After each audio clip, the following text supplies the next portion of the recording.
है बाबू, पापा को बुलाते हैं। पापा। अरे बाबू क्यों रो रहे हो? पापा को बुलाई हूँ ना। अरे क्या है श्रेया?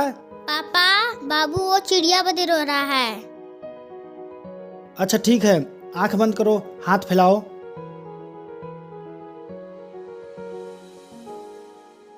देखो चिड़िया आ गई।